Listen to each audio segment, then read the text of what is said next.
on the tendency of species to form varieties and the perpetuation of varieties and species by natural means of selection by Charles Darwin and Alfred Wallace.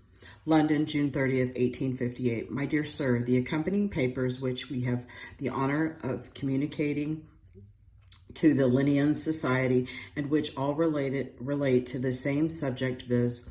The laws which affect the production of varieties, races, and species, contain the results of the investigations of two indefatigable naturalists, Sir Charles Darwin and Mr. Alfred Wallace. These gentlemen, having independently and unknown to one another, conceived the same very ingenious theory to account for appearance and perpetuation of varieties and of specific forms on our planet, may both fairly claim the merit of being original thinkers in this important line of inquiry, but neither of them having published his views, though Mr. Darwin has for many years past been repeatedly urged by us to do so, and both authors having now unreservedly placed their papers in our hands, we think it would be best to promote the interest of science that a selection from them should be laid before the Linnean Society. Taken in the order of their dates, they consist of extracts from a MS work on species by Mr. Darwin, which was sketched in 1839 and copied in 1844. When the copy was read by Dr. Hooker and its contents afterwards communicated to Sir Charles Lyell, the first part is devoted to the variation of organic beings under domestication and in their natural state, and the second chapter of that part, from which we propose to read to the society that the extracts referred to, is headed on the variation of organic beings in a state of nature on the natural means of selection, on the comparison of domestic races and true species, an abstract of a private letter addressed to Professor Asa Gray of Boston, U.S. in October 1857 by Mr. Darwin, in which he repeats his views and which shows that these remained unaltered from 1839 to 1857. An essay by Mr. Wallace entitled On the Tendency of Varieties to Depart Indefinitely from the Original Type. This was written to terminate in February 1858 for the perusal of his friend and correspondent, Mr. Darwin, and sent to him with the expressed wish that it should be forwarded to Sir Charles Lyell if Mr. Darwin thought it sufficiently novel and interesting. So highly did Mr. Darwin appreciate the value of the views therein set forth that he proposed in a letter to Sir Charles Lyell to obtain Mr. Wallace's consent to allow the essay to be published as soon as possible. Of this step we highly approved, provided Mr. Darwin did not withhold from the public, as he was strongly inclined to do, in favor of Mr. Wallace, the memoir which he had himself written on the same subject, and which, as before stated, one of us had perused in 1844, and the contents of which we had both of us privy to for many years.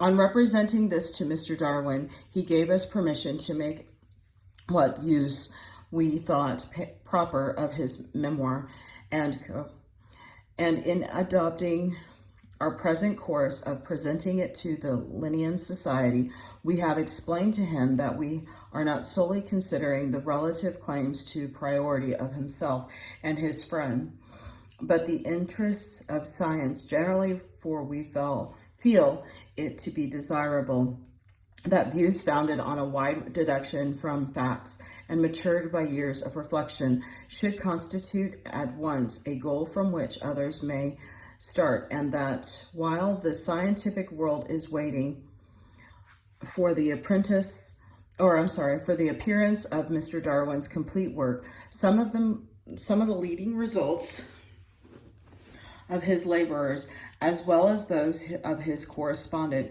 should together be laid before the public. We have the honor to be yours very obediently, Charles Lyell, Jos D. Hooker, J.J. Bennett, Esquire, Secretary of Linnean Society. 1. Extract from the unpublished work on species by Charles Darwin, Esquire, consisting of a portion of a chapter entitled On the Variation of Organic Beings in a State of Nature, on the Natural Means of Selection, on the Comparison of Domestic Races and True Species.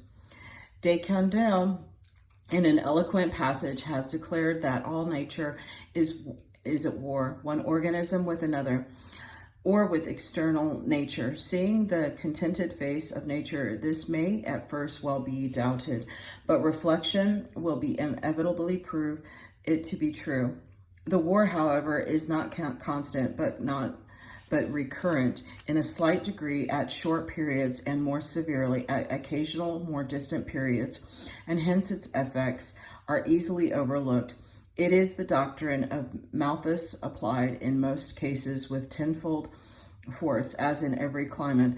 There are seasons for each of its inhabitants of greater and less abundance. So all annually breed, and the moral restraint which in some small degree checks the increase of mankind is entirely lost. Even slow breeding, mankind has doubled in 25 years, and if he could increase his food with greater ease, he would double in less time. But for animals without artificial means, the amount of food for each species must on an average be constant, whereas the increase of all organisms tend to be geometrical, and in a vast majority of cases at an enormous ratio. Suppose in certain spot there are 8 pairs of birds, and that only 4 pairs of them annually, including double hatches, rear only 4 young, and that these go on rearing at their young at the same rate. Then at the end of 7 years, a short life excluding violent deaths, for any bird there will be 2,048 birds instead of the original 16.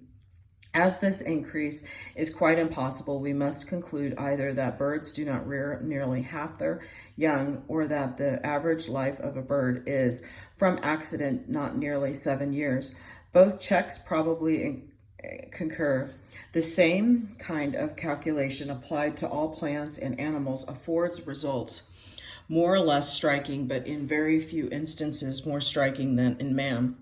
Many practical illustrations of this rapid tendency to increase are on record, among which, during peculiar seasons, are the extraordinary numbers of certain animals. For instance, during the years 1826 to 1828 in La Plata, when from drought some millions of cattle perished, the whole country actually swarmed with mice.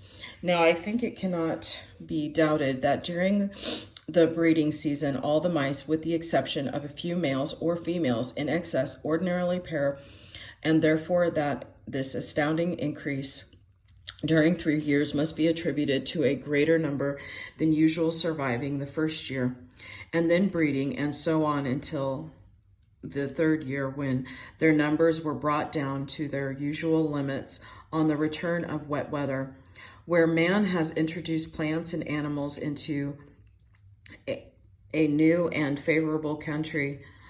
There are many accounts in how surprisingly few years the whole country has become stocked with them. The increase would necessarily stop as soon as the country was fully stocked, and yet we have every reason to believe from what is known of wild animals that all would pair in the spring. In the majority of all cases, it was most difficult to imagine where the checks fall, though generally, no doubt, on the seeds, eggs, and young, but when we remember how impossible, even in mankind, so much better known than any other animal, it is to infer from repeated casual observations what the average duration of life is, or to discover the different percentage of deaths to births in different countries, we ought to feel no surprise at our being unable to discover where the check falls in any animal or plant. It should always be remembered that in most cases the checks are recurrent yearly in a small regular degree, and in extreme degree during unusually cold, hot, dry, or wet years, according to the constitution of the being in question. Lighten any check in the least degree, and geometrical powers of increase in every organism will almost instantly increase the average number of favored species.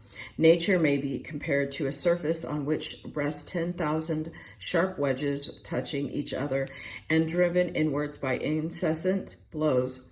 Fully to realize these views, which reflection is requisite, Malthus on man should be studied, and all such cases as those of the mice in La Plata, of the cattle and horses when first turned out in South America, of the birds by our calculation and go, should be well considered. Reflect on the enormous multiplying power inherent and annually in action in all animals. Reflect on the countless seeds scattered by 100 ingenious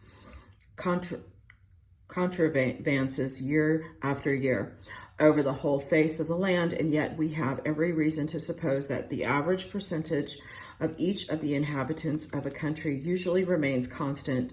Finally, let it be borne in mind that this average number of individuals, the external conditions remaining the same in each country is kept by recurrent struggles against other species or against external nature, as on the borders of the Arctic regions where the cold checks life, and that ordinarily each individual of every species holds its place, either by its own struggle and capacity of acquiring nourishment in some period of its life, from the egg upwards, or by the struggle of its parents in short-lived organisms, when the main check occurs at longer intervals with other individuals at the same or different species. But let the external conditions of a country alter, if in a small degree, the relative proportions of the inhabitants will in most cases simply be slightly changed, but let the number of inhabitants be small on an island and free access to it from other countries be circumscribed, and let the change of conditions continue progressing, forming new stations. In such a case, the original inhabitants must cease to be as perfectly adapted to the changed conditions as they were originally. It has been shown in a former part of his work that such changes of external conditions would, from their acting on the reproductive system, probably cause the organization of those beings which were most affected to become, as under domestication, plastic. Now it can be doubted from the struggle each individual has to obtain subsistence that any minute variation of structure, habits, or instincts adapting that individual better to the new conditions would tell upon its vigor and health. In the struggle, it would have a better chance of surviving, and those of its offspring which inherited the variation, be it ever so slight, would also have a better chance. Yearly more are bred than can survive. The smallest grain in the balance, and in the long run must tell on which death shall fall and which shall survive. Let this work selection on the one hand and death on the other go on for 1,000 generations, who will pretend to affirm that it would produce no effect when we remember that in a few years Blackwell affected in cattle and western sheep. By this identical principle of selection, to give an imaginary example, from changes in progress on an island, let the organization of a canine animal which preyed chiefly on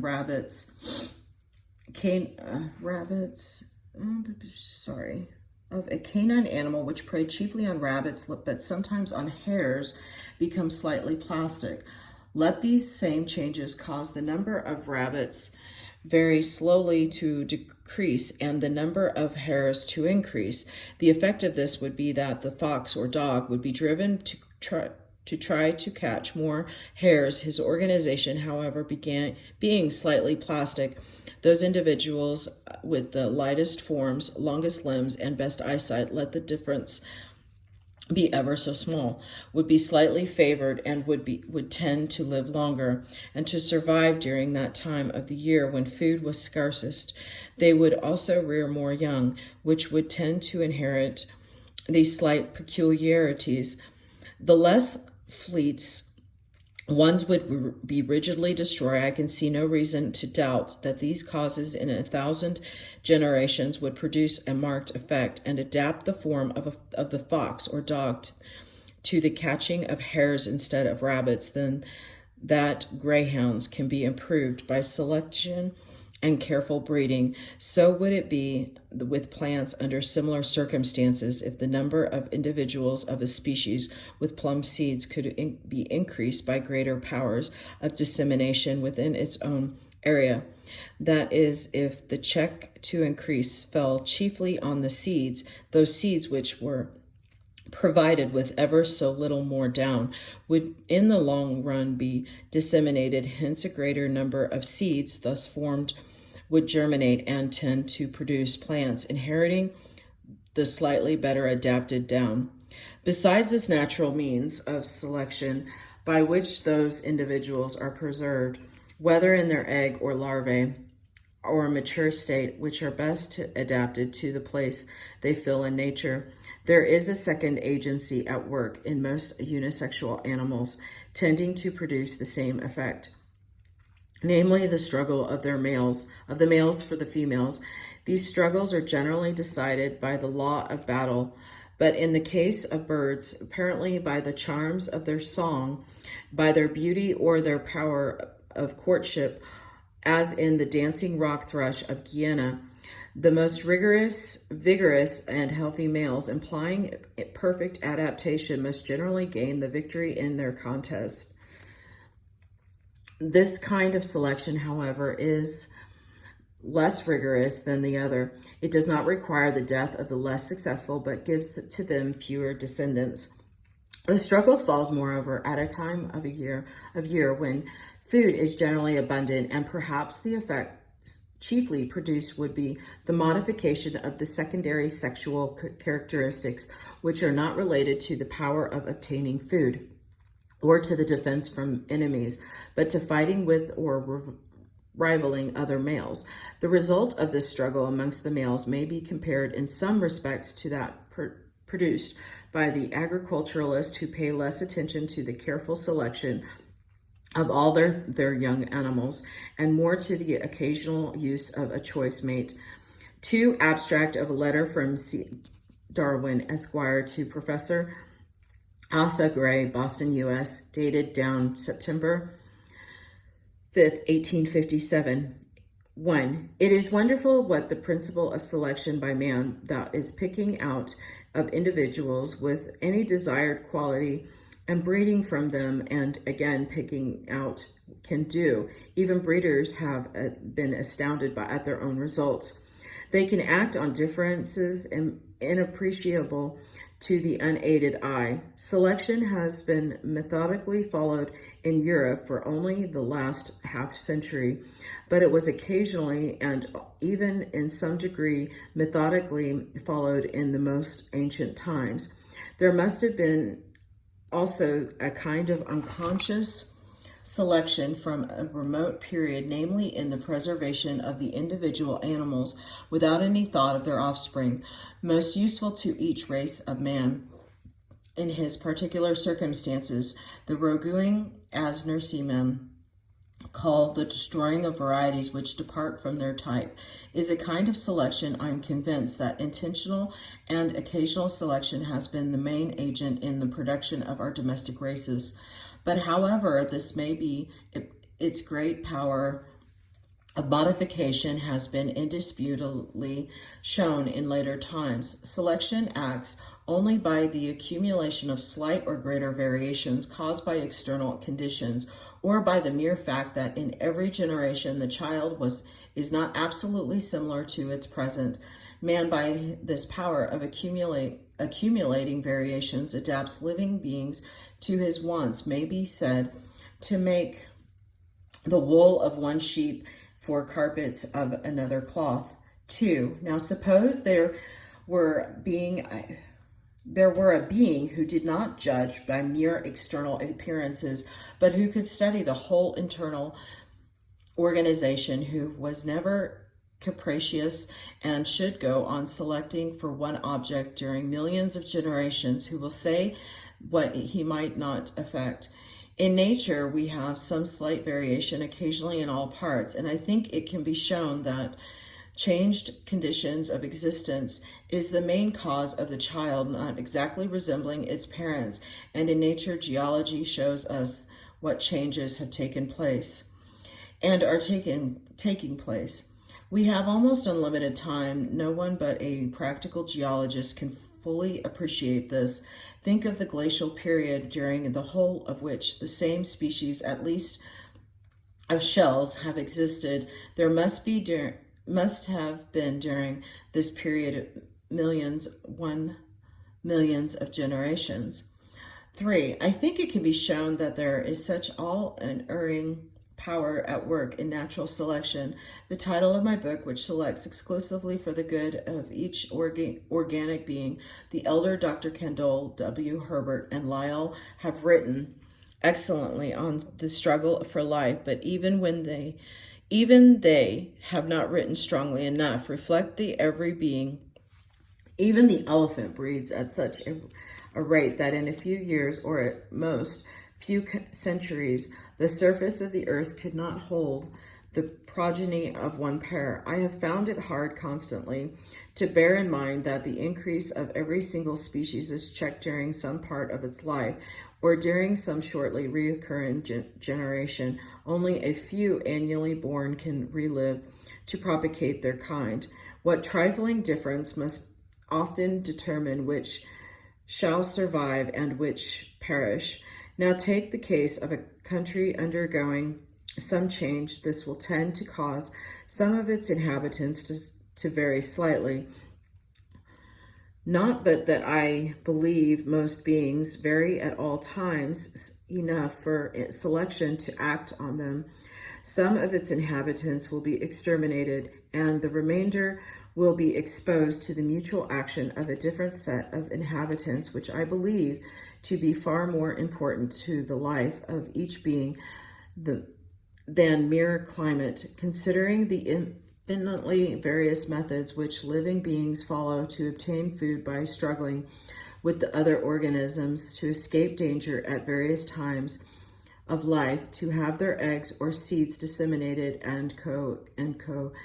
I cannot doubt that during millions of generations, individuals of a species will become occasionally born with some slight variation, profitable to some part of their economy. Such individuals will have a better chance of surviving and of propagating their new and slightly different structure, and the modification may be slowly increased by the accumulative action of natural selection to any profitable extent. The variety thus formed will either coexist with, or more commonly, will exterminate its parent form.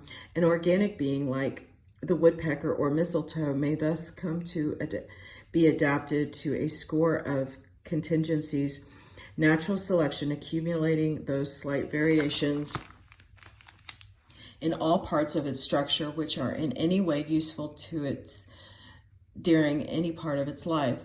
Number 5, multiform difficulties will occur to everyone with respect to this theory. Many can, I think, be satisfactorily answered. Natra non fecit saltum answers some of the most obvious. The slowness of change, and only a very few individuals undergoing any change at any one time, answers others. The extreme imperfection of our geological records answers others.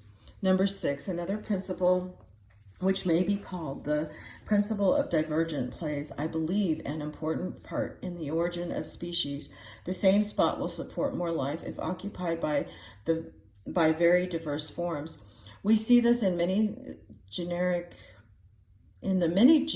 forms in a square yard or turf, and in the plants or insects on any little uniform islet, belonging most invariably to as many genera and families as species. We can understand the meaning of this fact amongst the higher animals whose habits we understand. We know that it has been extremely shown that a plot of land will yield a greater weight if sown with several species and genera of grasses than if sown with only 2 or 3 species. Now, every organic being, by propagating so rapidly, may be said to be striving its utmost to increase in numbers, so it will be with the offspring of any species after it has become diversified into varieties or subspecies or true species. And it follows, I think, from the foregoing facts that the varying offspring of each species will try, only few will succeed to seize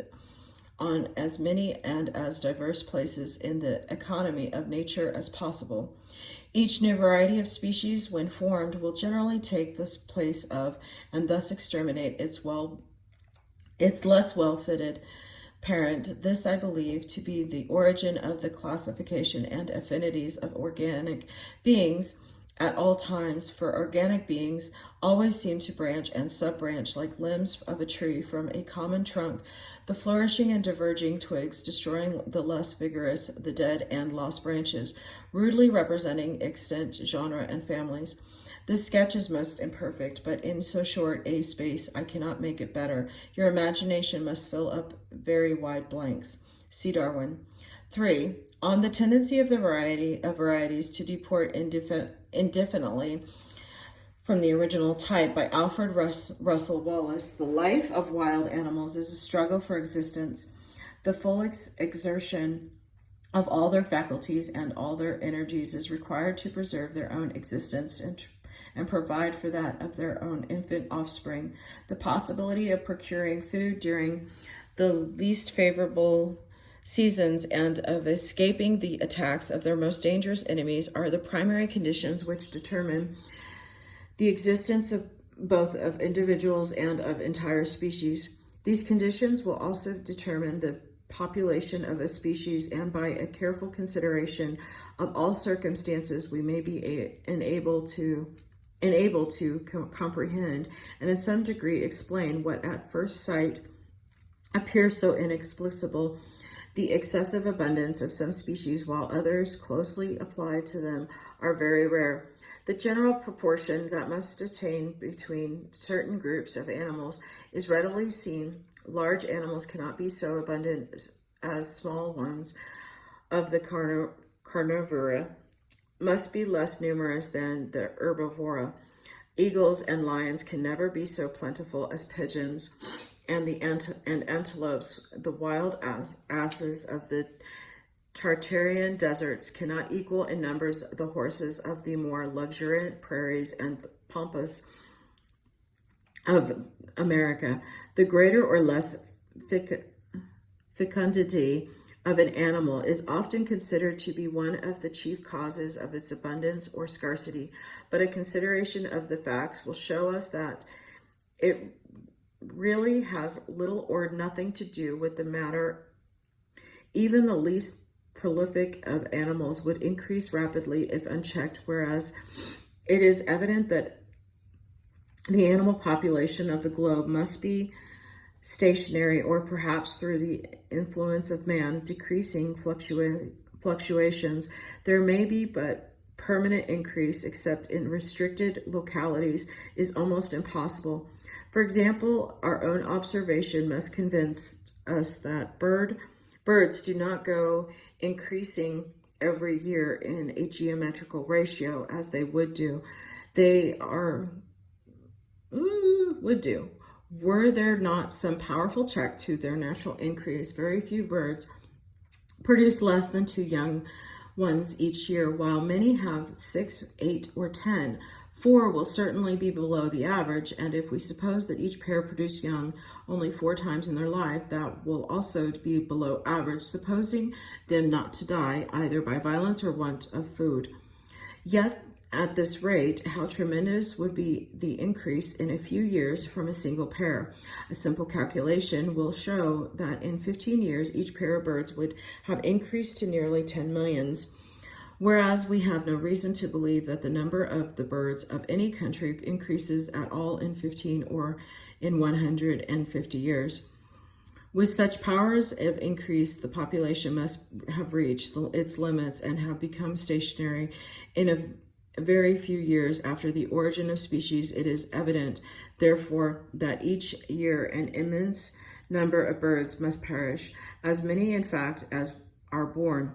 And as on the lowest calculation, the progeny are each year twice as numerous as their parents, it follows that whatever be the average number of individuals existing in any given country, twice that number must perish annually. A striking result, but one which seems at least highly probable and is perhaps under rather than over the truth. It would therefore appear that as far as the continuance of the species and the keeping up of the average number of individuals are concerned, large broods are superfluous. On the average, all above one become food for hawks and kites, wildcats and weasels, or perish of cold and hunger as winter comes. This is strikingly proved by the case of particular species, for we find that the abundance in individuals bears no relation whatever to their fertility in producing offspring. Perhaps the most remarkable instance of an immense bird population is that of passenger pigeon of the United States, which lays only one or two, most 2 eggs, and is said to rear generally but one young one. Why is this bird so extraordinarily abundant, while others producing 2 or 3 times as many young are much less plentiful? The explanation is not difficult. The food most congenial to the species and on which it thrives best is abundantly distributed over the extensive region, offering such differences of soil and climate that in one part or another of the area the supply never fails. The bird is capable of a very rapid and long continued flight, so that it can pass without fatigue over the whole of the district it inhabits. And as soon as the supply of food begins to fail in one place, is able to discover a fresh feeding ground. This example strikingly shows us that procuring a constant supply of wholesome food is almost the sole condition requisite for ensuring the rapid increase of a given species. Since neither the limited fecundity nor the unrestrained attacks of birds of prey and of men are here sufficient to check it, in no other birds are these peculiar circumstances so strikingly combined. Either their food is more liable to failure, or they have not sufficient power of wing to search for it over extensive area, or during some season of the year it becomes very scarce and less wholesome. Substitutes have to be found, and thus, though more fertile in offspring, they can never increase beyond the supply of food in the least favorable seasons. Many birds can only exist by migrating when their food becomes scarce to regions possessing a milder or at least a different climate though as the migrating birds are seldom excessively abundant, it is evident that the countries they visit are still deficient in a constant and abundant supply of wholesome food. Those whose organization does not permit them to migrate when their food becomes periodically scarce can never attain a large population. This is probably the reason why woodpeckers are scarce with us, while in the tropics they are among the most abundant of solitary birds. Thus the house sparrow is more abundant than the redbreast, because its food is more constant and plentiful. Seeds of grasses being preserved during the winter, and our farmyards and stubble fields furnishing an almost inexhaustible supply. Why, as a general rule, are aquatic and especially seabirds very numerous in individuals, not because they are more prolific than others, generally the contrary, but because their food never fails. The seahorses and riverbanks daily swarming with a fresh supply of small mollusca and crustacea. Exactly the same laws will apply to mammals. Wild cats are prolific and have very few enemies. Why then are they never as abundant as rabbits? The only intelligible answer is that their supply of food is more precarious. It appears evident, therefore, that so long as a country remains physically unchanged, the numbers of its animal population cannot materially increase. If one species does so, some others requiring the same kind of food must diminish in proportion. The numbers that die annually must be immense, and as the individual existence of each animal depends upon itself, that those that die must be the weakest, the very young, the aged, and the diseased, while those that prolong their existence can only be the most perfect in health and vigor, those who are best able to obtain food regularly and avoid their numerous enemies. It is as we commenced by remarking a struggle for existence in which the weakest and least perfectly organized must always succumb. On the tendency of species to form varieties, Charles Darwin and Alfred Wallace. If now we have succeeded in establishing these 2 points, first, the animal population of a country is generally stationary, being kept down by a periodically deficiency of food and other checks, and second, the comparative abundance or scarcity of the individuals of several species is entirely due to the organization and resulting habits, which rendering it more difficult to procure a regular supply of food and to provide for their personal safety in some cases than in others, can only be balanced by a difference in the population which have to exist in a given area. We shall be in a condition to proceed to the consideration of varieties, to which the preceding remarks have a direct and very important application. Most or perhaps all the variations from the typical form of a species must have some definite effect, however slight, on the habits or capacities of the individuals. Even a change of color might, by rendering them more or less distinguishable, affect their safety. A greater or less development or hair might modify their habits.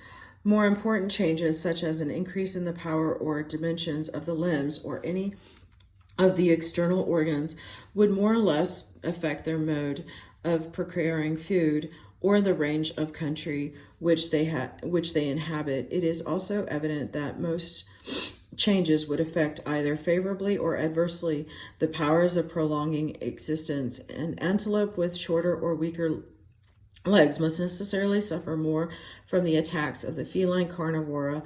The passenger pigeon with less powerful wings would sooner or later be affected in its power of procuring a regular supply of food, and in both cases the result must necessarily be diminution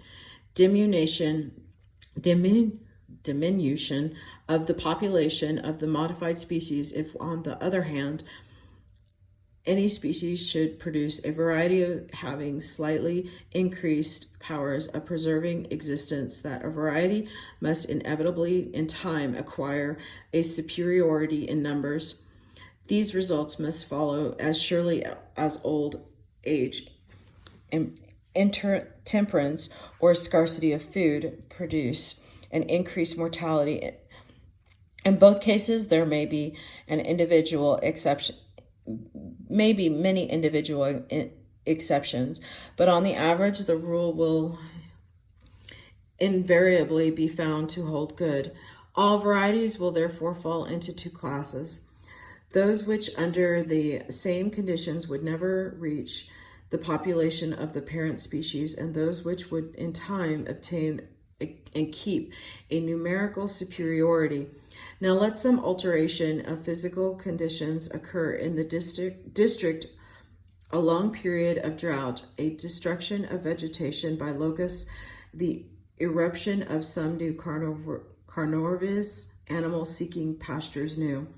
Any change, in fact, to render existence more difficult to the species in question and tasking its utmost powers to avoid complete extermination. It is evident that of all the individuals composing the species, that all the individuals those forming the least numerous and most feebly organized variety would suffer first, and were the pressure severe, must soon become extinct. The same causes continuing in action, the parent species would next suffer, would gradually diminish in numbers, and with a reoccurrence of similar unfavorable conditions might also become extinct. The superior variety would then alone remain and on a return to favorable circumstances would rapidly increase in numbers and occupy the place of the extinct species and variety. The variety would now have replaced the species, of which it would be a more perfectly developed and more highly organized form. It would be in all respects better adapted to secure its safety and to prolong its individual existence and that of the race. Such a variety could not return to the original form, for that form is an inferior one, and could never compete with it for existence. Granted, therefore, a tendency to reproduce the original type of the species, still the variety must ever remain preponderant in numbers and under adverse physical conditions again alone survive. But this new improved and populous race might itself in the course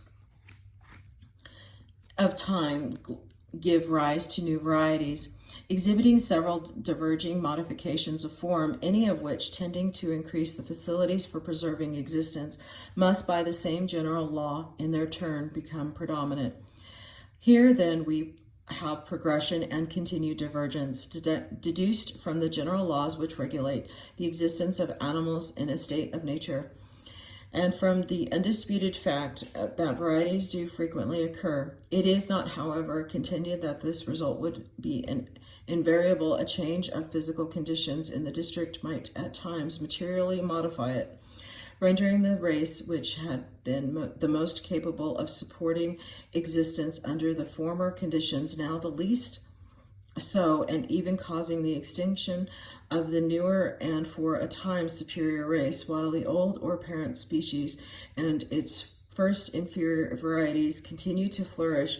Variations in unimportant parts might also occur, having no perceptible effect on the life-preserving powers, and the varieties so furnished might run a course parallel with the parent species, either giving rise to further variations or returning the former type.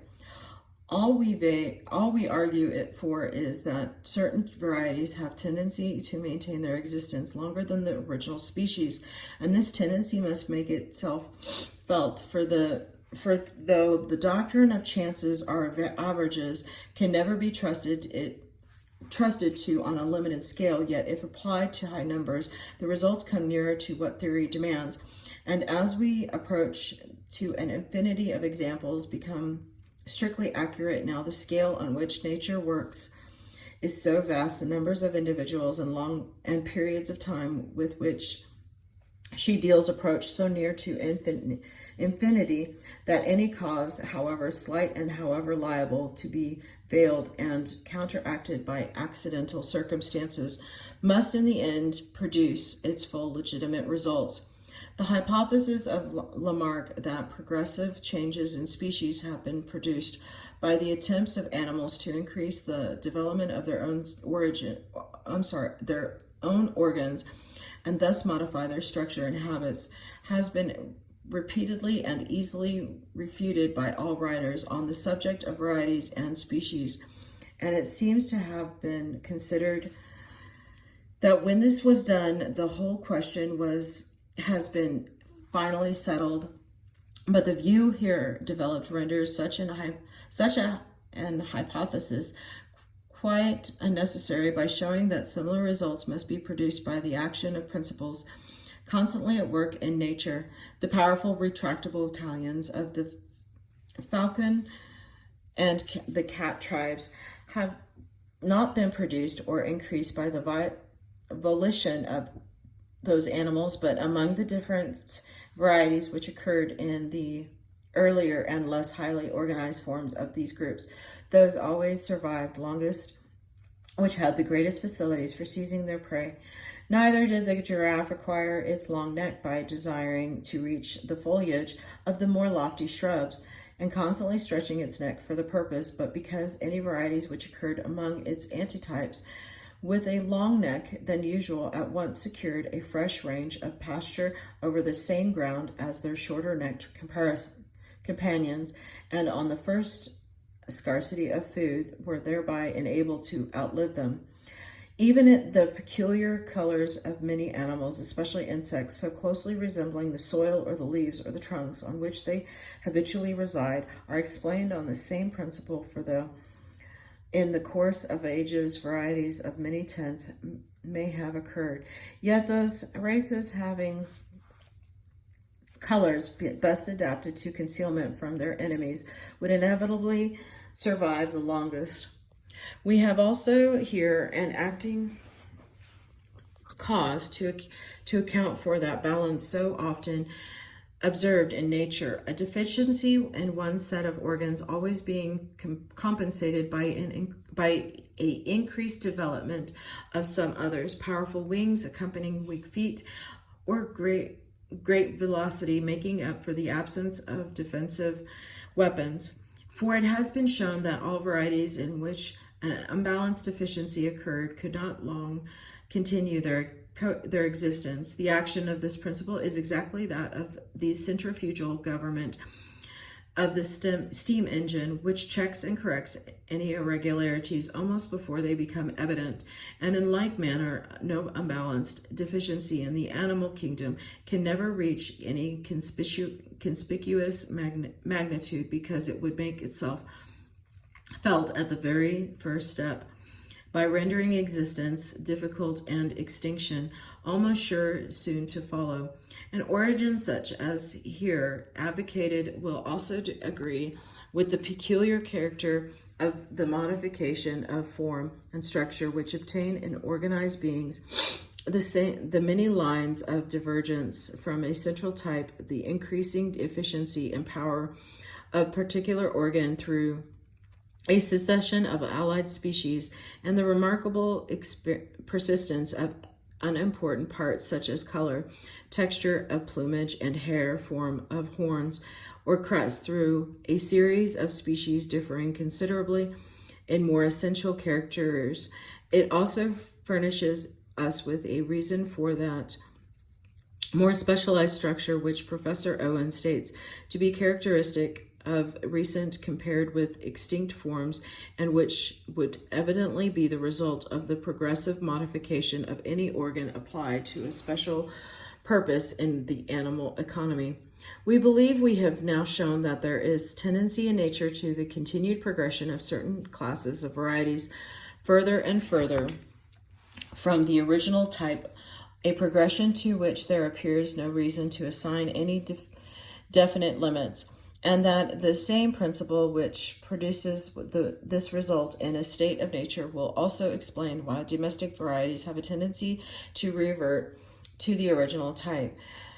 This progression by minute steps in various directions, but always checked and balanced by the necessary conditions subject to which alone existence can be preserved, may it is believed be followed out so as to agree with all phenomena presented by organized beings, their extinction and succession in past ages, and all extraordinary modifications of form, instinct, and habits which they exist. Ternate, February 1858. This is the end of this chapter, or this insert. Thank you.